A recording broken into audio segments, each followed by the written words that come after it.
From Florence, Italy, the city of inspiration for sculptors in ages past and for centuries to come, you're listening to The Sculptor's Funeral. Good day to you all, and welcome back to The Sculptor's Funeral, the podcast for figurative sculptors around the world. I'm your host, Jason Arkles, a sculptor and art historian living and working in Florence, Italy, that shining city where all the great sculptors are dead and I don't feel so well myself. And in this, the third episode of our exploration of the Greeks, we're going to move past the Archaic period of Greek sculpture and enter into what we today call the Classic period. And if it's called the Classic period, you know it's got to be good, right? By the way, that's what classic means. The Greek word klassis means of the first rank, or simply the best. But before we get into the best Greek sculpture, we most definitely need to start where we left off in the political history of Athens, after the overthrow of the tyrants in 510 BC. Because what takes place in the 20 years between 500 and 480 BC in Athens changed the course of world history, and with it, the fortunes of art itself. So, after the Athenian tyrant Hippias was unseated from power and fled to the Persian Empire in 510, Athenians got back down to the business of organizing their city-state into the world's first democracy. Their style of government rightly became a source of pride for the Athenians, and every Athenian citizen who could participate in politics of the state took their task seriously. It wasn't mandatory that a citizen participate in democracy, but it was as much of a social obligation and moral expectation as it was a civic duty. Indeed, it became a fundamental part of the Athenian identity.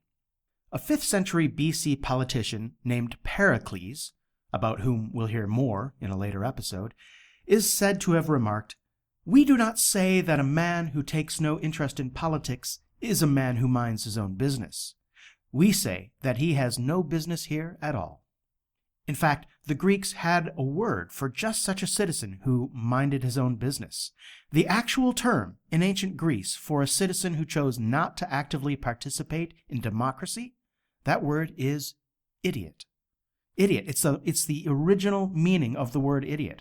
An idiot was a politically uninterested person. So, then as now, if you don't bother to vote, you're an idiot.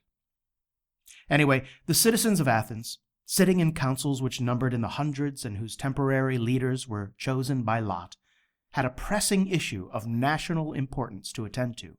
Across the Aegean Sea, on the western shore of Asia Minor, in a region known as Ionia, there were many colonies who identified as Greek scattered up and down the coast, as well as on many of the islands offshore. In recent years, these Greek colonies had come under the rule of the Persian Empire, led at that time by Darius the Great, the 4th king of Persia. Order was maintained in these Greek colonies, at least in theory, by local tyrant rulers installed by Darius. But many of these colonies had had enough and had begun to revolt against their local rulers. Now, in the year 499 BC, with many of these offshore colonies in open rebellion, Athens, wishing to limit the reach of the Persian Empire before they got too close to the Greek mainland, sent armies to Asia Minor to assist in these Ionian revolts. And at first, they were successful, and the Greeks even staged raids into Persian territory, capturing and burning the city of Sardis, a regional capital of Persia. The revolts continued for a few more years, but were eventually crushed by the Persian Empire, whose armed forces were unmatched by any nation on earth at the time. But Darius the Great, King of Kings, never forgot the role the Athenians played in the Ionian revolts. It is said that Darius instructed a servant to whisper in his ear 3 times before dinner every day, "Master, remember the Athenians." So, a few years later, in 490 BC, Darius sent a fleet and armies to stage an assault on the Greek mainland. Aided by Hippias, the deposed Athenian tyrant who fled to Persia, the Persian forces landed at the Bay of Marathon, about 26 miles from Athens. Athens had been tracking Persian exploits in the Aegean Sea, and so it was no surprise to them when Persian forces landed at Marathon. The Greeks had already raised an army to meet them and had managed to block off the only 2 exits by land from the plain of Marathon, which was a piece of land surrounded by mountains and marshland and ocean. There was no way inland from the plain of Marathon except through these two exits. And so for 5 days, the two armies waited for the other to make the first move. During this time, Athens sent word to Sparta requesting help. Sparta and Athens were by far the two largest city-states on the mainland of Greece, and when they weren't fighting each other, they were generally agreeable to helping each other out, especially when foreign powers threatened the mainland. However, no help could come from Sparta for at least 10 days due to a Spartan religious festival, and so Athens was on its own, aided only by about 1,000 soldiers from the nearby town of Plataea. But even with these reinforcements, the Athenian army was strongly outnumbered. Figures for both armies vary, but it seems likely that there were about 10,000 Athenians against at least 25,000 Persians. And the Athenian army consisted of just about everyone from Athens capable of fighting in battle, and this meant that Athens itself was undefended. And if the Athenians lost the battle at Marathon, Athens would certainly fall next. But as we all know, Athens didn't fall. The military strategies of the Athenian generals won the day, and the Persians were routed off the plain of Marathon and back into their boats. Now, because this isn't a podcast about military battles, I won't detail the actions that led to the victory. You can find all you want about that, about the Battle of Marathon online. It's a pretty popular sort of topic. But the outcome of the battle, apart from the survival of Athens, was that Athens itself was now seen in a new light by others and by their own selves. Everyone in Greece now regarded Athens as a major power, doing what no Greek city-state had managed to do, and they did so without the help of the Spartans. Athens proved to itself that Persia could be defeated, and it proved the success of a democracy at war, as the generals and commanders of the Athenian army, of course, had been elected to their positions. And yes, it's this battle, the Battle of Marathon, which gave rise to the myth that one Athenian soldier named Phidippides ran all the way back to Athens after the battle to deliver the message that Athens was victorious, and after which he died of exhaustion. It's actually not a true story, but it is a nice little story, and a story which prompted the inclusion of a long-distance foot race in the first modern Olympic Games, which were held in Athens in 1896. The organizers of the first Olympics thought, it'd just be a cool idea to reenact that run from Marathon to Athens for this resurrection of the Olympic Games, and just like that, the marathon, as a sporting event, was born. Now, back in 490 BC, the Battle of Marathon was won, but the war between Persia and Greece was just beginning. Darius the Great attempted to build another massive force to sweep into Greece and decisively crush the Greeks.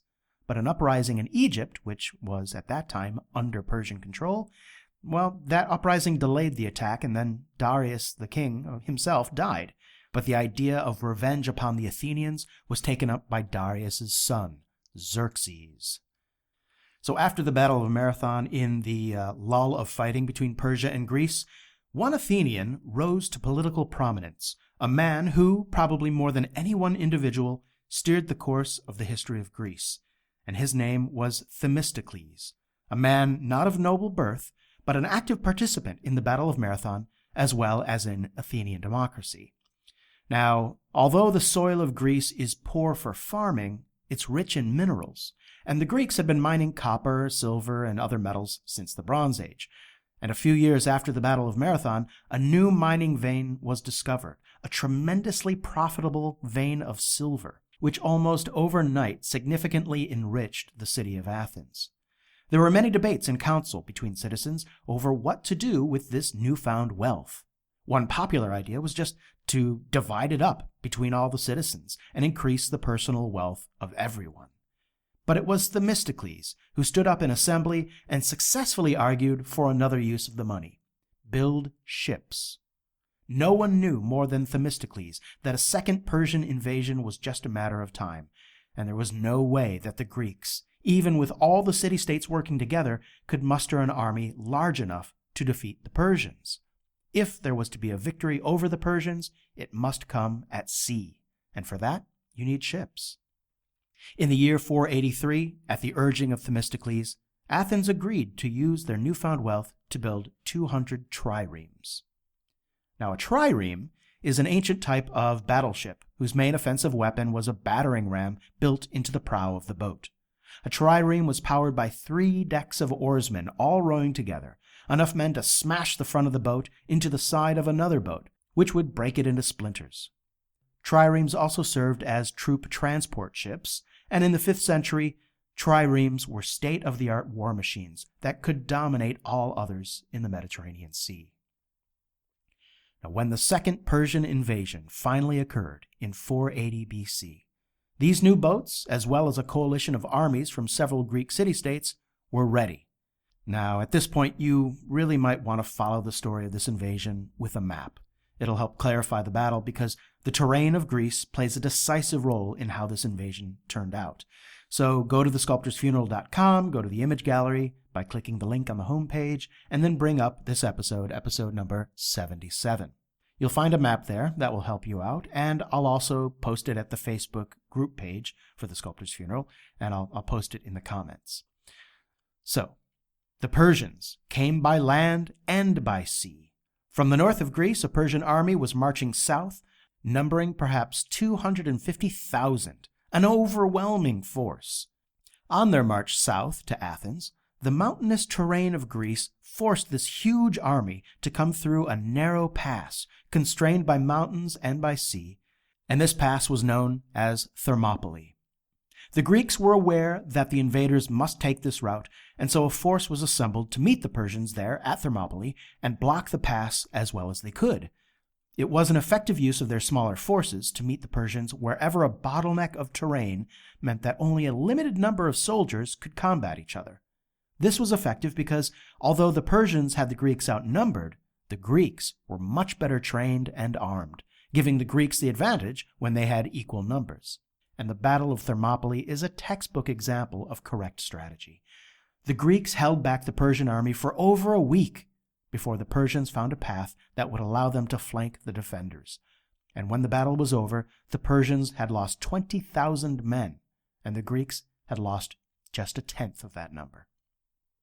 Now, there's a movie called 300, you might have seen it, and it dramatizes this battle, and it makes a lot of historical adjustments for the sake of movie making. But even before the movie came out, the Battle of Thermopylae was famous as having been waged by just 300 Spartan soldiers, led by the Spartan king Leonidas. Now, all that is true, there were just 300 Spartans, but the legend usually omits the 4,000 or so other Greek soldiers who fought and died at Thermopylae. The Spartans were the powerhouse fighters of the army, to be sure, and the battle was led by the Spartan king, but it was way more than just 300 guys who fought 250,000 Persians. So, once the Persians were past Thermopylae, there was little to stop the army from advancing onto Athens. Meanwhile, the Persian fleet was suffering its own losses, some from storms at sea, which wiped out a significant portion of the fleet, and some more losses from a blockade of Athenian triremes along with some other Greek ships at a small strait known as Artemisium. This blockade prevented the Persian navy from fortifying and supplying the Persian army at Thermopylae. And just like at Thermopylae, the Greeks were taking advantage of constricted terrain, in this case a narrow waterway, to block the invaders and limit engagement to neutralize the enemy's superior numbers. But once news of the loss of Thermopylae reached the Greek navy, they gave up their blockade and rushed to Piraeus, the port of Athens. With nothing to stop the advancing Persian army, every city-state in their path either surrendered or was razed to the ground, and it was just a matter of days before they reached Athens. Before that happened, Athens evacuated, boarding the ships of the Greek navy, which then ferried them to the nearby island of Salamis. When the Persian army reached Athens, they destroyed it, burning and sacking everything, including the temples and other sacred buildings on the Acropolis, the plateau of rock around which the city of Athens was built. All that was left to do was to invade the Peloponnesian Peninsula. But Xerxes and the Persian army had learned by now not to allow themselves to be trapped by the terrain of Greece, and the Isthmus of Corinth, defended by Greek armies, looked like a trap. So if a land invasion of the Peloponnesian Peninsula was out, that meant it had to be a naval invasion. And the only thing in the way of the Persian navy were the Athenian triremes led by Themistocles. Destroy the Greek navy, and all of Greece would be subsumed into the Persian Empire. Now, the problem with bringing such an overwhelmingly large force to invade a country is that you have to feed and supply that army. The longer you are away from home, the more difficult that becomes, and so you want your large army to win quick and decisive battles and then go home. The Greeks knew this, and so they refused to engage the Persian navy anywhere except exactly where, once again, the Greeks could take advantage of the terrain to even out their chances. And of course, the Persians knew that's what the Greeks were doing, and so they also refused to engage in battle, at least at first. But as time passed, the Persians had little choice and finally launched a naval assault on the Greek triremes in the Strait of Salamis, a half-mile-wide patch of water between the island of Salamis and the mainland. If the Persian losses were bad at Thermopylae, they were catastrophic at Salamis. The Persians put so many boats into this little piece of water that they had great difficulty maneuvering without bumping into each other, and unable to move freely, they became sitting ducks for the Greek triremes, which had arranged themselves to take perfect advantage of currents and direction of wind, and of course, the constricted nature of the strait. The Battle of Salamis was decisive. After the battle, King Xerxes of Persia took the bulk of his army back to Asia Minor, leaving an occupying force to retain the parts of Greece they had captured, including the destroyed city of Athens, but that army was eventually defeated in the following year. The allied Greek forces had successfully repelled the largest empire in the world. Now, why have I spent a good third of this episode talking about an unsuccessful Persian invasion? What does this have to do with the history of Greek sculpture? Well, as it turns out, everything. And I'll explain it when the sculptor's funeral continues.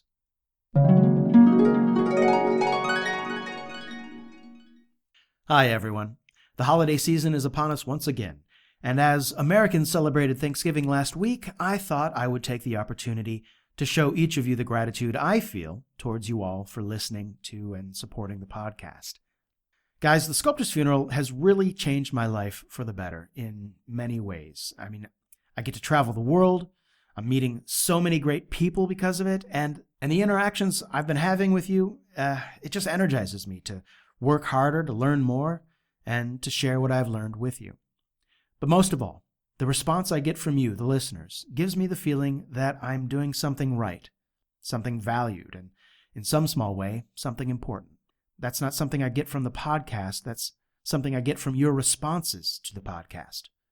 I've mentioned in the past that sculptors can feel a bit disconnected and alone as we toil away in our solitary studios scattered around the world. And one of the aims of the podcast has always been to build connections between us. And I feel this isolation sometimes too, even in a place like Florence. I'm no different. But I feel it a lot less when I meet you and talk to you, and when you share your thoughts with me about sculpture, about history, and about the podcast. And for that, I thank you. Happy holidays.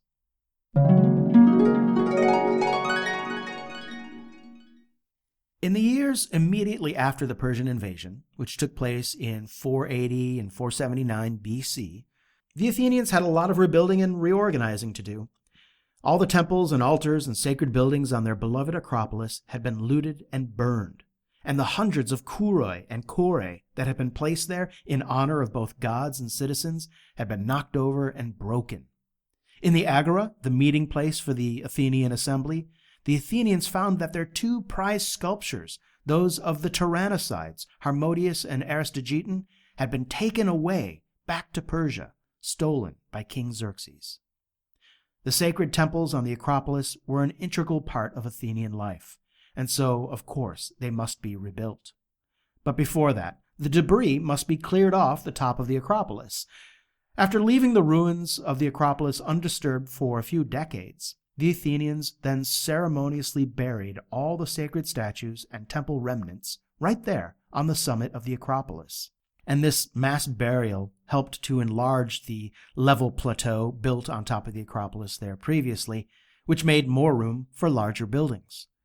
But this ceremonial burial achieved something much more than just increasing the floor space of the Acropolis. It preserved hundreds of archaic statues for over 2,000 years. This treasure trove of archaic statuary wasn't discovered until the middle of the 19th century, and many statues that serve us today as prime examples of archaic work were found here, including the Mascophorus, or the calf-bearer, and the Kouros known as the Kyrian Boy. On top of preserving all these works, broken as they might be, the treasure trove is a firmly drawn line in the history of art, because we know that everything in that pile of broken statues was made before 480 BC, the date of the Persian sack of Athens, and everything above ground on the Acropolis, both architecture and statuary, comes after 480 BC. That year, 480 BC, that's the date we use to distinguish between the end of the Archaic period and the beginning of the Classical period in ancient Greece. Now let's take a look at the statue I just mentioned, the Kyrian Boy. Now it's the Kouros I mentioned at the end of the last episode. It takes its name from its presumed author, the sculptor Critios. The Kyrian Boy is justly famous today as being the earliest example we have of the use of contrapposto in sculpture. And because the Kyrian Boy was the only statue with contrapposto found in the burial mound of archaic sculpture, historians presume that it must have been one of the last of the Kouroi installed on the Acropolis before the Persian invasion, and so historians give the statue the date of 480 BC. Contrapposto. Now, that's something most of us are familiar with. It's a posing of the human figure that puts the weight of that figure on one leg, and this pushes the hip of the weight-bearing leg upwards. Now, to counterbalance that high hip, the shoulder on the same side of the torso is then dropped low. And that's what contrapposto means. It means counterpoint. The pose of contrapposto is a simple and natural solution to the problem of posing a symmetrically organized body. Contrapposto provides variety within symmetry and does so in a way that is so natural we barely notice it. And when contrapposto was first done, around 480 BC in Athens, we can take it as evidence of Greek sculptors crossing a milestone in their work. Essentially, it's proof that Greek sculptors were attempting to directly emulate nature or living subjects to inform their work. And what they observed started to take precedence over any stylistic tradition or canon of proportion or other preconceived conception of the figure. Now, to be sure, stylistic traditions and canons of proportions were still there, but those elements kind of took the back seat to the study of anatomy and a well-observed natural pose. Let's take, for example, the head of Kyrian Boy, with its simplified straight nose and its unrealistic hairstyle. These are stylistic conventions. At the same time, though, the mouth and the lips of this head are more naturalistic than we find on previous archaic work. Notably, there's no archaic smile, the stylistic convention so ubiquitous in the 6th century BC that it makes identifying archaic sculpture quite easy. The archaic smile was consigned to the scrap heap of history by 480, and in the case of the Acropolis, that scrap heap was a literal one. 480 BC marks not just the beginning of the classic period of Greece, but also of the so-called severe style in Greek sculpture. The severe style was a short-lived, sort of transitional period between the Archaic and the Classic period, where older conventions were gradually thrown off to be replaced with, new conventions. New proportions, new poses, new means of expression were experimented with at this time during the severe style. And it lasted for maybe 40 years, and it's characterized by faces with full, round chins and heavy eyelids, and a change to a style in drapery that is often described as thick and doughy. The replacement sculptures of the Tyrannosides by Critios and Nesiotes, those are examples of the severe style. They were made around 476 BC, just 4 years after the sack of Athens, and these lunging figures show just how far Greek sculpture had come from the frontally posed, smiling Kouros of previous decades. The more I read about Athens in the aftermath of the Persian invasion, the more this particular time period reminds me of Florence at the beginning of the early Renaissance. I think I mentioned some similarities between Florence and Athens in the last episode as well. Each of these city-states seemed to have had all the right ingredients, which sort of cooked up a stew of artistic production. Both Florence and Athens had an abundance of wealth. In Florence, it was the guild system and wool production and banking, and in Athens, it was a rich silver mine and vigorous trade. Both cities had ambitious building projects that required large amounts of sculpture. Florence was building the Duomo and Orsan Michele, and Athens needed to rebuild its temples on the Acropolis. But more than these, Florence and Athens shared a spirit of optimism for the future. A new day was dawning, one which seemed to promise prosperity and good fortune. A better world was waiting to be built. Now in Florence, it was the promise of secular humanism, which threw off the yoke of dominance by the church and proclaimed mankind to be the center of his own world, a world where philosophy and reason would rule, a world built in emulation, of all places, ancient Athens. And in Athens, in 480 BC, the city-state had emerged as the strongest and most important in Greece, attaining eminence even over mighty Sparta, leading the Greeks to victory over the largest military on earth and attaining naval dominance in the Mediterranean Sea. The Athens that would rise temple by temple and statue by statue over the next several decades was an Athens built in celebration of who Athenians had become, built not as a source of pride, but as a reflection of it. Now, one big difference between the Renaissance and the Classical period, at least for us, is the amount of hard information we have about the sculpture and sculptors of those periods. Compared to the information and history that we have for the Renaissance, Greek art history it's a wasteland.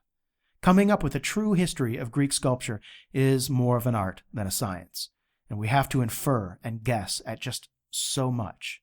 We're forced to take random passing comments written by various people like Pliny the Elder or Herodotus as the closest thing to historical fact about a subject, merely because it's often the only evidence for a sculptor or a sculpture we have. We know the names of many sculptors of whose works we have no known examples. And at the same time, we have many statues made by sculptors whose names we do not know. It's a puzzle we will never have all the pieces to. Here's an example of what I'm talking about that shows how much we know about the Renaissance versus how little we know about classical Athens. So, in the early Florentine Renaissance, we know that a major shift from the Gothic style to the early styles of the Renaissance occurred when goldsmiths like Andrea Pisano and Donatello started to produce clay models from which they then made copies in stone and marble. Right? So using these models as rough drafts, sculptors were then able to produce more compositionally daring work than had been feasible before.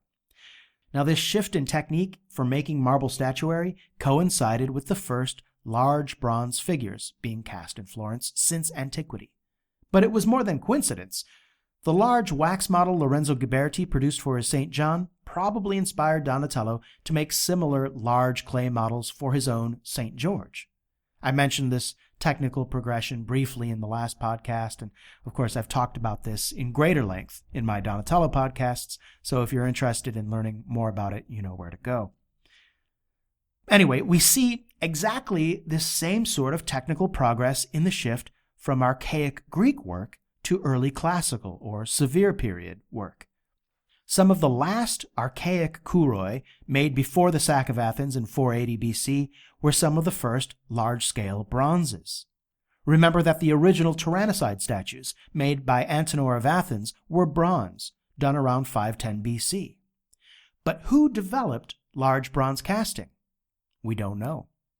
Did the advent of large bronze statuary affect the way sculptors made large statues, like it did in the Renaissance? Again, we can't say. But when we look at the dramatic evolution from the Kouros pattern to the dynamic stance of the Tyrannicides in the space of only a decade or so, it wouldn't be an unfounded assumption to imagine that large models for large bronzes did have an influence, just like they did in the Renaissance. But it's frustrating, at least to me, not to be able to trace that path more clearly. One of the biggest stumbling blocks we have in finding out about the classic period is that most of the work of many sculptors from that time have been destroyed. They were destroyed because they were made of bronze. a material too valuable to be left in the form of a pagan statue by the Christian culture which followed in later centuries, especially when that bronze statue could be melted down into anything from crucifixes to cannonballs. Judging from the records, though, it seems as though as soon as large bronze casting was perfected, it became the preferred material for most of the greatest sculptors. And that means that most of the works from most of the greatest sculptors no longer exist, except in marble copies. Take, for example, the sculptor Hegelitus. You've probably never heard of him, and it's probably because none of his works survive. Because of the 8 sculptures and sculpture groups he is known to have made, they were all known to be made of bronze. In fact, Hegelitus was a renowned producer of bronze sculpture, and his studio in the city-state of Argos marked the beginning of a vigorous bronze industry and tradition in Argos, which lasted 200 years, producing such famous sculptors as Polykleitos and even Phidias, who are thought to have been direct pupils of Hegelitus. For all we know, Hegelitus was the sculptor who finally cracked the code of large hollow cast bronzes. Maybe Hegelitus sculpted the Piraeus Apollo, a sculpture mentioned in the previous podcast. Or maybe it wasn't by him, but by his own teacher, whoever that was. So we just don't know. We just don't know so many things. So the great irony is, most of the authentic original Greek sculpture we have is from the Archaic period, when sculpture was carved directly rather than cast into bronze.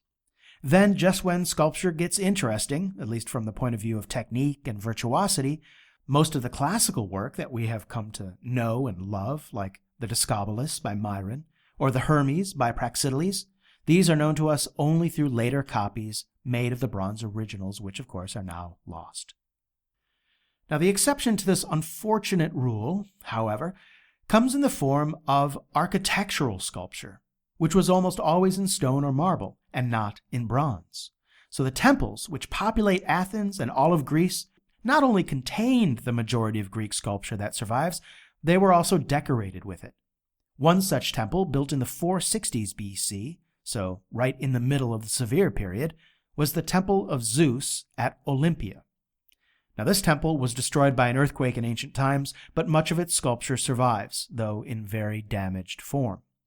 But they are definitely worth taking a look at. And you know where to do that, sculptorsfuneral.com, Image Gallery, episode 77. So, the sculpture on the Temple of Zeus took 2 forms, those of pediments and metopes. Now, what, you ask, is a pediment, and what the heck is a metope? Well, a metope is a relief panel. These relief panels would be set into the front faces of the lintels, which span the space from the top of one column to the next around the exterior of a temple.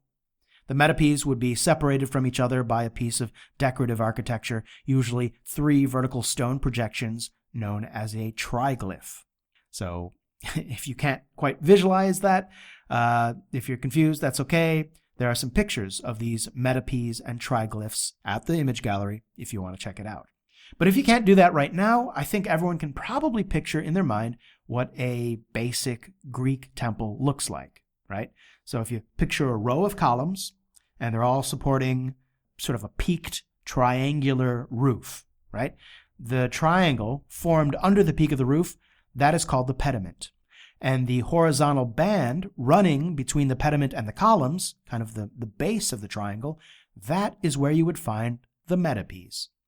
And remember, a metope isn't a continuous relief stretching from one end of the roof to the other. A metope is one of a series of separate small reliefs separated from each other by triglyphs. A continuous relief, that's called a frieze, and that's something else. So on the Temple of Zeus in Olympia, the subject of the metopes is the 12 labors of Heracles. And Heracles, of course, is just the Greek version of the Romanized name Hercules, which is the name we more commonly hear in English. So Heracles was not a god, but he was more than just a man. He was, in fact, a hero, the son of Zeus, king of the gods, but born of a mortal woman. But this mortal woman, his mom, that wasn't Zeus's wife. Zeus's wife was Hera, queen of the gods. So in her jealousy, Hera caused Zeus's love child Heracles to go temporarily insane, during which time Heracles killed his own wife and children.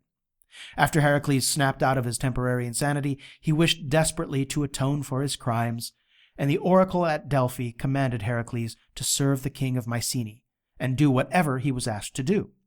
The king of Mycenae ordered Heracles to complete 12 seemingly impossible tasks, which Heracles, of course, did complete because he was, after all, the son of Zeus. So these 12 tasks were designed to challenge Heracles' strength and his skill, his intelligence, his bravery, and so on, but they mostly involved either killing something or stealing something. Not exactly a morality tale, but it makes for fun decoration at this temple dedicated to Zeus, the father of Heracles. Now, as for the pediment sculptures, the ones that go in the triangle under the peaked roof, there are two groups, because a temple has two pediments, one in the front of the temple and one at the back. And it's strange that the themes chosen for these two particular pediments have pretty much nothing to do with Zeus at all. So no one really knows why these particular themes were chosen, but to me the likely explanation is that they were popular stories that people enjoyed. Basically, they seem to be subjects drawn from sort of contemporary pop culture, rather than having an intrinsic tie to the worship of Zeus. So the theme for the pediment on the back of the temple is the Centauromachy. What a great word, Centauromachy. And so what is the Centauromachy? Well, the Centauromachy is sometimes known as the Battle of the Centaurs. You might know about this theme due to the fact that the teenaged Michelangelo carved a relief based on this theme. And that relief is usually called the Battle of the Centaurs. But now you know its much cooler name, the Centauromachy. And I will never pass up an opportunity to say that lovely, lovely word. Anyway, the Centauromachy is sort of a weird theme for the pediment of a temple to Zeus, as I mentioned. So the story of the Centauromachy is that the mythological Greek tribe, the Lapiths, invited a tribe of centaurs to a wedding banquet.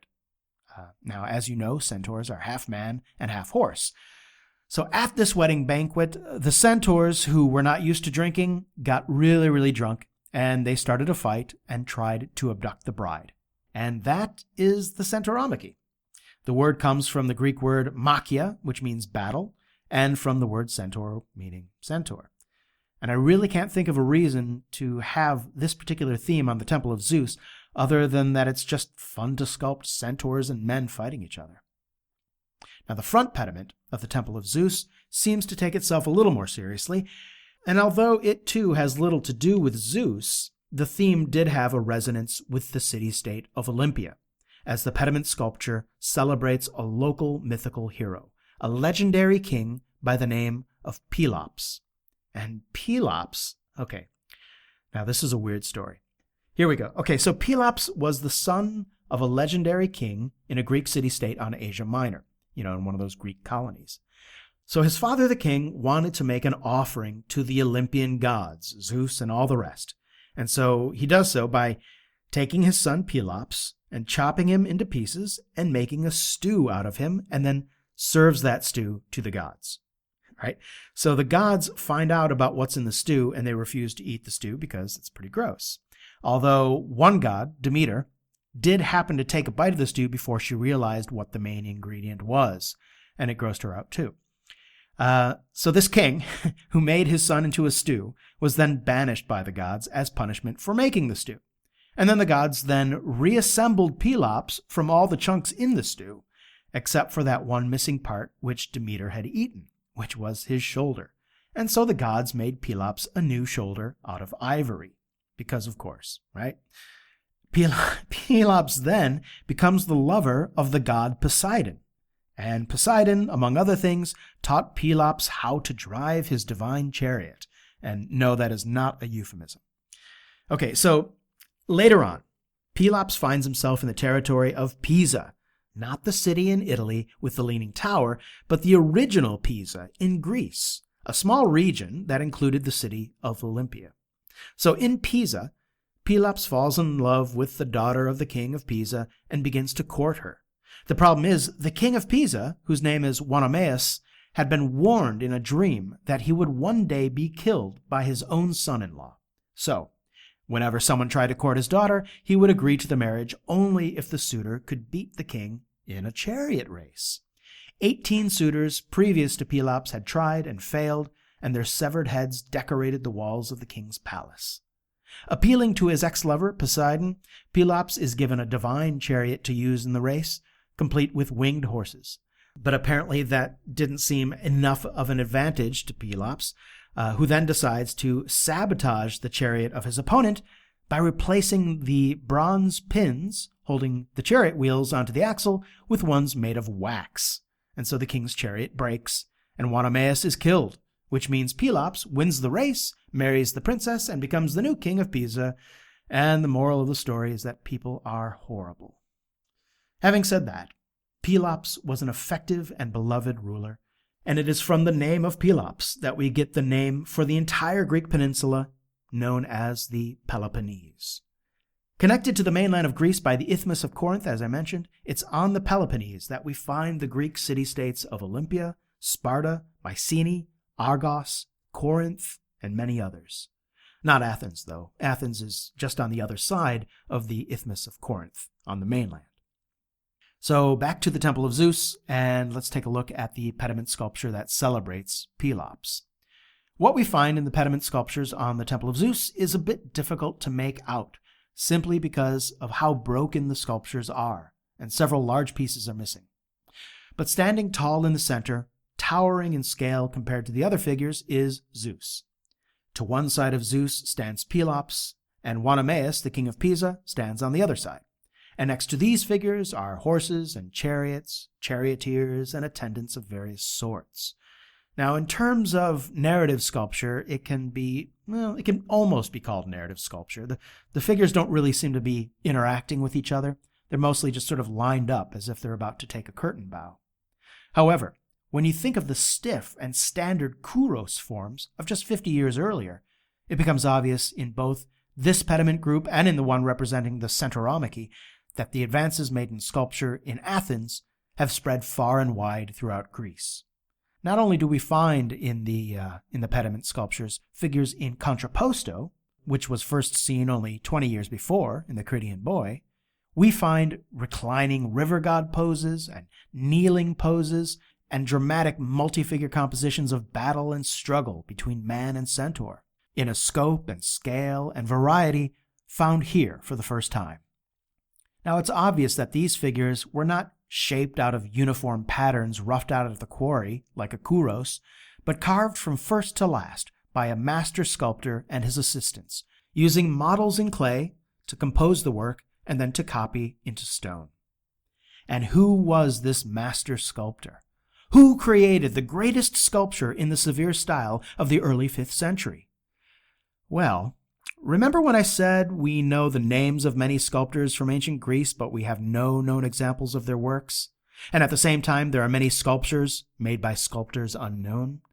Well, it turns out that the sculptor of the pediment for the Temple of Zeus is precisely that, a sculptor unknown. Whoever he was, he now goes by the title of the Olympia Master. The ancient Greek writer Pausanias, he had some ideas as to who he thought he was, but chronology disproves his theories, and it's likely we will never know the true name of the Olympia Master.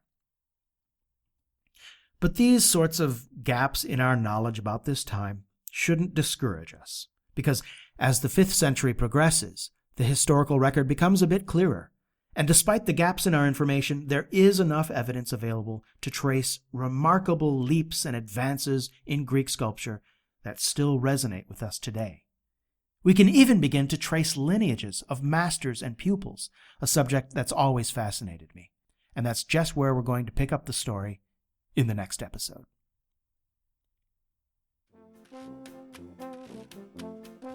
I want to thank you all for listening. Now, don't forget, you can check out additional content at the Sculptor's Funeral website, thesculptorsfuneral.com, or on our YouTube channel and on our Facebook group page. You can also subscribe to the podcast on Apple Podcasts or Podcast Addict. That's the one I use. I kind of like that one. Or the dozens of other podcast apps out there. And when you subscribe, it means you're going to receive new episodes of the podcast downloaded automatically onto your PC, tablet, or mobile device. And if you want to help the podcast reach other people, leave a review or give the podcast a rating wherever you subscribe.